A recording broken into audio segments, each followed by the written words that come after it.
I'm Lee. I'm on Ravelry as Louleigh and Instagram as Instamatic Louleigh, and I have an Etsy shop called Shop Louleigh where I sell knitting bags. Welcome to my podcast about knitting and stuff.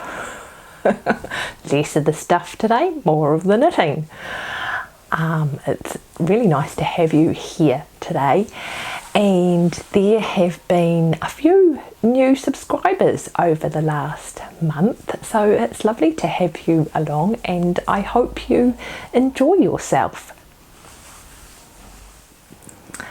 This is the sock segment because all of my finishing glory this month, I suppose, it's been a month since I've podcasted, I think, are all socks. And these weren't the first ones that I had finished, but they're the first ones I'm going to show you because I still have them here.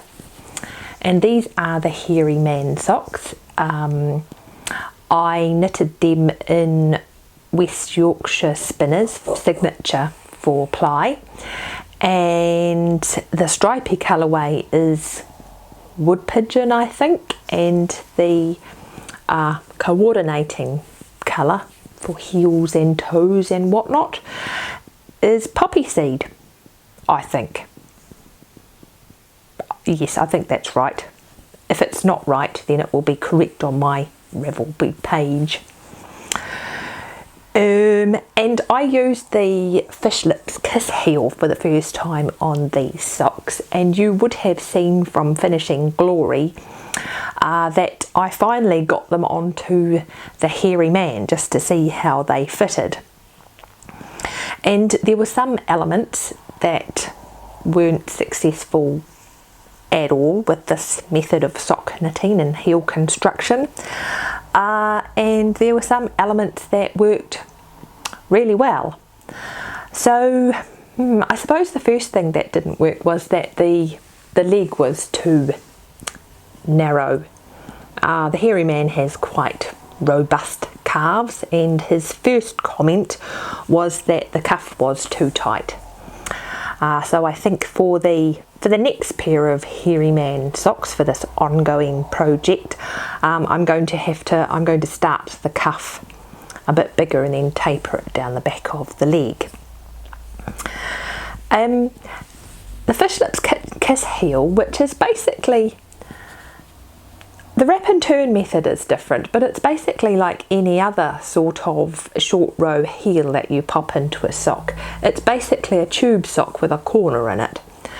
And both the Hairy Man and I have quite a large, is it the instep from the back of the heel to the top of your foot there? We're both of us quite big across here. And so if you have a look at the photo of the Hairy Man actually wearing the sock, the heel practically disappears. And these stitches are really stretched out. So I think that the two of us, because of our foot shape, really need to have a gusset in our socks and have some extra width right here. So I wouldn't say that, this method of fitting over the heel was particularly successful for the Hairy Man. I think if you have a narrow instep, then this will probably work really well, and if you don't, then you probably need to think about a sock style that has a gusset in it. The other thing is that the pattern gives you a method for determining foot length, and I thought this wasn't too bad, but the Hairy Man thought it was just a little bit too long. It also describes a method for working out how many stitches you need in the circumference of your sock, and that worked perfectly. Along the foot, I was really surprised because according to that method I needed to have 64 stitches in the circumference, and that's actually what I would knit for my socks. And right up until you started to get up towards the heel where his instep is bigger. I think it's the instep, correct me if I'm wrong. The sock fitted perfectly. So yeah, he's a 64 stitch toe man. I knit these on 2.5mm needles. I'm not sure what variety they were. I can't even remember now if I knit them on double points or magic loop or something. No, I think it was magic loop. I've completely forgotten. It's like amnesia. Yeah, so that actually worked. You know, working out the method that the pattern gave for working out how many stitches to do for the circumference worked really, really well. Yeah, but I don't think, I wouldn't do another sock with a short row heel and no gusset for the hairy man. He needs more shaping than that in his socks. I mean, these will be okay. I think the alarm went off for me when the patterns assumed that your commercial socks fitted well, and that therefore if you knitted something that was the same shape as a commercial sock, it would fit you well. And in actual fact, the hairy man's commercial socks fit him terribly. But anyway, I have tried it out. I found the short row method kind of interesting. It wasn't, in the end, I think the last time I spoke to you, I'd sort of said, well, why not just wrap in turn, because that's not that hard. And this method of doing short rows is not difficult either, so I guess it's just personal preference. But it does create a very neat heel wedge there. Make sure that focuses not on my face. Ba-bong! Is that focusing? I hope so. You probably can't see anything because it's just scrunched up. But there we go. So yeah, that is my take on the Fish Lips Kiss heel. And I hope that's helpful to you if you know something about your foot anatomy and what sort of sock you're needing. Yeah. So there are elements there that were successful and elements that weren't quite so successful. So if you have been watching previously, you will know that I am knitting a multi-pack of socks for the hairy man for his birthday in December. And so that was my June sock. I'm knitting one a month because they're massive. And I think one a month will be enough. I've got hair in my eyes. I'll do that thing where podcasters do their hair in the camera. Yeah, so I have the next one for July all ready to go. And I have it in the little bag that I got in a swap from Eldenwood Craft. That's all her details there. And I'm saying her because I've just totally blanked on her name. She was so kind. She sent me this lovely little notions pouch and this lovely bag with dandelions on. And I'm absolutely smitten with the fabrics that she has in her shop. I'm going to... Does it say on here what her name is? No, it doesn't. I'm so sorry. I did look it up before and now it's just gone right out of my head. It's just fluff up there. Just wool for brains. But yes, she chooses the most beautiful fabrics. I really like them. And this dandelion one is just lovely. But anyway, you want to know what's inside the bag.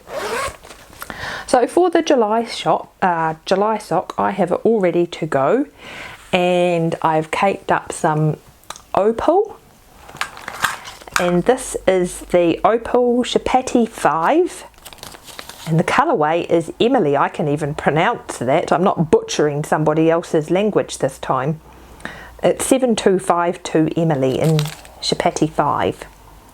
So yes, I think that will make... I'm thinking maybe I should put in contrasting heels and toes again.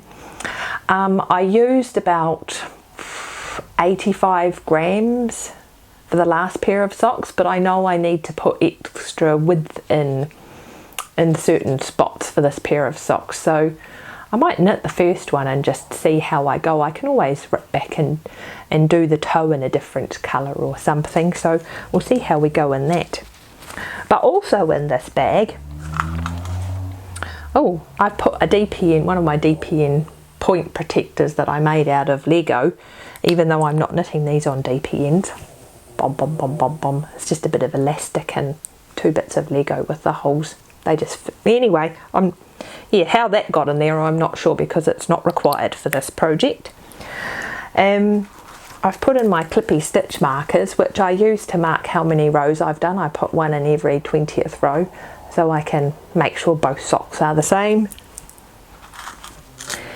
And then I've got in a mini notions kit. So in this, actually I've added to this since last you saw it, I have a pair of these little clippy scissors from Higher, because they fit in there. And they're just enough to clip yarn. You wouldn't want to cut anything else with them, but for clipping mark yarn they work. I've got some stitch markers just on a safety pin there. And then I've got a couple of different size darning needles, and that all fits in there quite nicely. And I have everything I require. Oh, apart from a tape measure, I wonder where that went. Everything I require, almost everything I require to make socks. And then I have the needles, or needle. And I'm going to try out, this is a 2.25mm needle from Higher. I'm going to try out one of these little dinky short needles. I think CC Almond calls this her Zoom needles. So yeah, and see how I get along with those. That will be a new to me endeavour. So that's the next pair of Hairy Man socks, just ready to start in July, which is not too far away now. The other socks that I was working on last time were the Girl on Fire socks for the Cookie A cowl, the Cookie Jar cowl, being hosted by Lara from the Fawn and the Fox. And you would have seen that those are finished and they are now winging their way to New Zealand. However, I was using some new to me needles for those socks. They are these needles. Pom, pom, pom, pom, pom, pom, pom. And these are, I think they're Calibri by Eddie, and they come in these multicolours. These are 2.5mm needles, and they are coloured, but the colour at the tips is wearing off. The other thing that's kind of special about them is that, let me see if I can show you this. See, maybe if I choose the red one you'll be able to see it better against my hand. At one end, will that focus there? All you can see is these little blurry spots at the minute. Come on.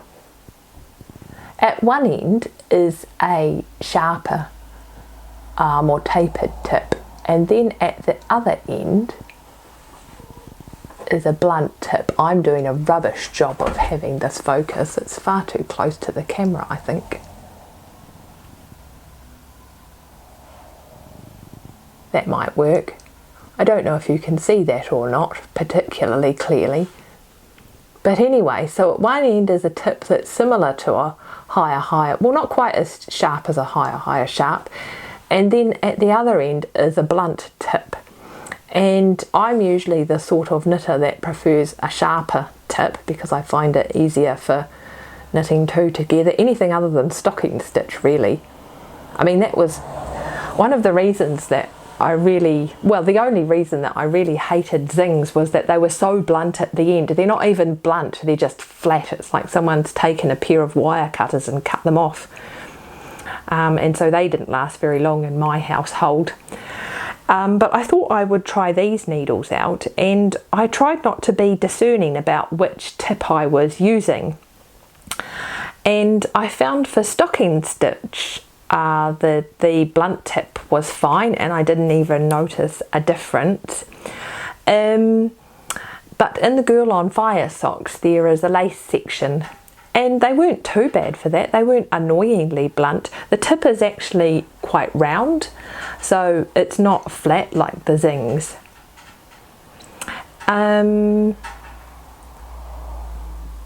Yeah, the reason I'm being distracted is that I can hear Barney next door investigating my rubbish bin, and that means I may have put some sort of food packet in there and he's just having a look through to see if there's anything worth sniffling out. I'm going to go and check what he's doing to make sure he's not eating plastic. He was through there looking ever so innocent and nonchalant. Barney is my dog. He featured in the last podcast, as his snoring featured in the last podcast. Anyway, so I was talking about these needles, the Eddie Calibri needles, and how they were blunt at one end and sharp at the other. Even when I was doing the lace section, I didn't mind the blunt end that much. They are a metal needle, but they're not a really slick metal needle. They do polish up a bit as you're knitting, but they're not a super slick needle. And I think these would be a great set of beginner needles if you're not sure if you like what you like in a needle, whether you like a sharp one or a blunt one, or whether you like wooden or metal needles. I think these would be ideal. I did find that by the time I came to completing the second sock that that I was looking for the sharp end and I wanted to use those. But this is not, I don't feel like I just want to pass these needles on. I'm actually going to keep these because I can imagine using them again. It would be interesting to see when they're sat next to my favourite needles what I would pick up. Actually, I suspect it would be the favourite needles. We shall see. Anyway, so I'm going to keep these in my collection of DPNs for the time being. Maybe I will purge them at some point if I don't use them again. But yes, you can see that also they have kind of, they're not straight anymore. They have conformed to my knitting habits. So yeah, so that's the Eddie Calibri needles and what I thought about them. Like I say, if you're trying out needles, then I would say definitely give these a go. I probably prefer these to like carbons or symphonies or something like that, and I think that it's nice to have the option of having a blunt end or a sharp end, so you could really find out what your preference is. Give them a go, see what you think. So the next thing that I have completed is my South Downs sample. So I had a little sample, I think it came from Fondant Fibre, of Combs top that came from the South Downs breed. It's a Downs breed that had been sitting on a bobbin for quite some time, and I just needed to ply it up. I'm going to do a little experiment with this, and it has come out typically of a Downs breed yarn, super elastic. I usually say bedoingy, but I've decided that the word that I'm actually looking for is elasticity. Doing, doing, doing, doing. Yeah, it's a very light yarn, and it dried super quickly. There's a lot of air in this. The fibre is crimpy and fine and super elastic, and I've washed it in Eucalyptus and it smells really nice. So I am going to knit this up into two little sample squares, because one of the characteristics of Downs breeds wool is that it's not supposed to felt easily, and so I'm going to make two swatches and test drive one of them. I'll have one as a control swatch It's good science here. And put the other one through my washing machine a few times and just see how it comes out. So that will be really interesting. So those are the things that I've been working on recently. And in my last episode I talked about the Stash Dash, which I have been really enjoying. I have cleared off, well, I've cleared off 2 pairs of socks, and I think I only have 2 more knitting projects on my needles, and they're quite large ones, so that should add a decent amount to my Stash Dash total. And I've been doing a bit of spinning as well. I'm finding that clearing off my knitting needles has kind of opened up space to get back to spinning and to do a bit more sewing.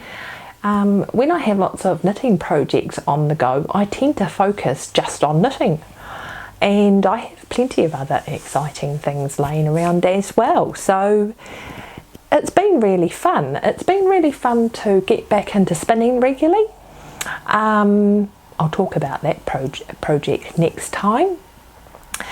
And it's been really fun to open up a space of time as well to do a bit more sewing. Having said that, my sewing machine is currently off having a spa day. She's being serviced. And the fellow that services her does such a nice job. So I'm really looking forward to getting her back. Yeah, she should purr along like just beautifully. But I have been cutting out the pair of shorts that I talked about last time as well. But anyway, so having hammered on about Stash Dash, my Stash Dash total at the moment is 687 metres. So clearly I'm not going for the what is it, the 1500 metres? No, it's not. Is it 15,000 metres? I might be lucky to make it to 3 kilometres, but I'm not actually too worried about that, because the whole thing was just to sort of like crack down on my whips and really enjoy some of the ones that had been loitering around for a while, and to finish a few things that had been hanging around for a while. And so I'm achieving that, I suppose. Yeah, so that's been lots of fun in ways that I hadn't really thought it would be. So the last thing that I had to talk to you about was a question from the What Would You Like to Hear About thread. If you do have anything that you'd like to ask about, then pop over there and pop it into the thread, and I'm quite happy to hammer on about something for however long it takes. But Colomatia had been over there and asked me what's in my notions pouch. So here is my notions pouch. It's a new one. I used to keep my notions in a plastic thing, a plastic zip up thing, which was not particularly lovely, and I recently treated myself to this lovely hand woven notions pouch from Written in Cloth, and it's just beautiful. It's beautifully finished. It comes with a lovely leather tassel. Yeah, so that was a real treat for me. But anyway, so I am going to unzip and upend and see what's actually in here. Ooh. Right, so, crikey. So we have one tape measure. Ba-dum. This actually came from Iceland. I was given it. I went on holiday with some running friends while they did the Reykjavik marathon. I just went along to hold the water. Yeah, and one of my friends gave me this little tape measure, and it's a really, really good one. What makes a really good tape measure? And then I have in here, whoops, they're in a bit of a knot, these monsters. They were those little spring toys. There is a video on YouTube on how to make little DPN protectors out of spring toys, and then you just put some elastic, you drill a hole through them and put some elastic through. Can you see my little monster heads? Would help if I showed you them clearly. Yeah, and you can just pop them over the ends of your DPNs. and they work really well. No holes in your bags. So yes, that's in there. And then I have my darning needle case. I'm not sure what wood this is, but my darning needles are just in here. And it has a little magnet in the bottom so that you can pick up your needle easily. Yeah, so they just, whoops, they live in there. Oh, that one's pokey. Whoops. Here we go. That looks like a little chess piece, or a large chess piece, I suppose. And that lives in there. Oh, this is interesting. Well, it's not all that interesting. Here's another Lego DPN point protector. Ta-dam! That's in there. Oh, look, there's another one as well. I'm sure you don't need to see all of those. So, I have a variety of stitch holders, and I never use stitch holders. I always, I'll just use scrap yarn or a cable from one of my interchangeable sets. So I have a variety of these, but they never get used for anything. I guess part of the problem is that often when I'm putting things on stitch holders, it might be a sleeve for a top-down jumper, and so it's kind of going round in a circle, and the fact that these are straight don't help anything. You know, it's not often I put something that's kind of short and straight onto a stitch holder, so actually scrap yarn or an interchangeable cable just works better. But I seem to have a collection of those in here. I also have a whole collection of stitch markers. I tend to keep them on safety pins so that I can attach them to the inside of my bags, or just because it's easy for me to slip them on and off a needle when they're on a safety pin. I don't have to try and pick them up out of anything. You can just sort of pop over the safety pin and then just slip your needle through the stitch marker. So that tends to be how I keep those. More safety pins, just in case. I suppose I do tend to, sometimes I use them as stitch holders as well, safety pins. You never know when you're going to need a safety pin. And then I have some of these little things from Clover, which just hold your needles together if you're using a circular, and stop all they're little springy things. I think I've shown them on here before.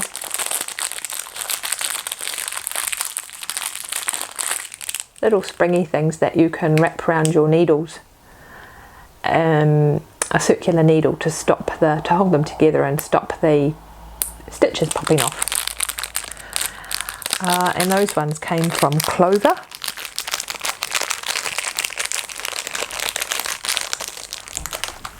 I've got a random keychain. Goodness knows what that's in there for, but it is. Extra darning needles,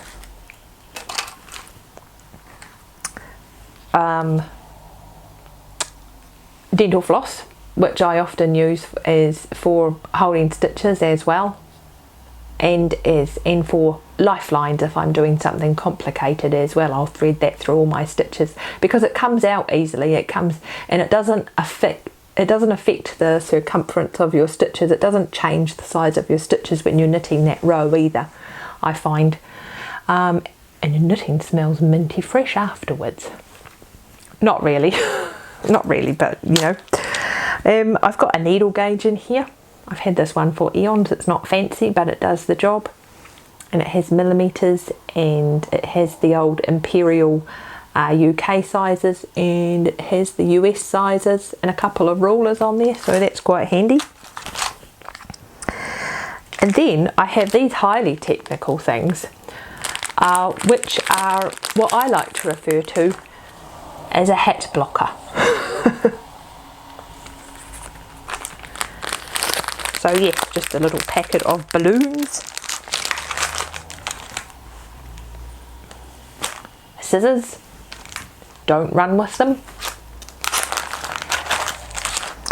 And then I have my darning egg, which is not really egg shaped. It's got this dip in it actually, which is really nice because it's like when you pull your sock over it, there's this dip so you can get your needle through easily. So I think that came off Etsy. It was just a second-hand job. Someone else has used it before me. Yeah, and I really like it. Oh, and then I have the tag that came with the bag, with my lovely Notions pouch. So yes, written in cloth. She has a beautiful Instagram feed. It's just lovely. So there you go. That's what can be found in my Notions pouch. Probably not too different from other people's. I don't tend to have cable needles or anything because I don't tend to use them. So yes. And I think that's all for me today. It has been really nice to come and talk to you again. If you do have any questions that you'd like me to answer, then please pop over to the Ravelry thread and leave them there. It's always nice when you come and say hello. It would be lovely if you said what your Instagram name is as well if you're on Instagram, because then it's like you can put well, I want to say put a face to the name, but it's like you've got a bit of background about this person that you're interacting with on both platforms, and you know a bit more about their personality and who they are. It's always nice when you come and introduce yourself, and then when I see you on Instagram, it's like, oh, it's so and so. I guess it's like turning from an acquaintance into a friend, isn't it? But yeah, so it'd be really nice if you come and said hello in the Ravelry group. And as I say, that's all from me today. I was going to put a little bit at the end, to a little tour around the allotment at the end, but we got rained out today, so I hopped in the car and raced home as quickly as possible. So I'm going to end rather abruptly just by saying bye!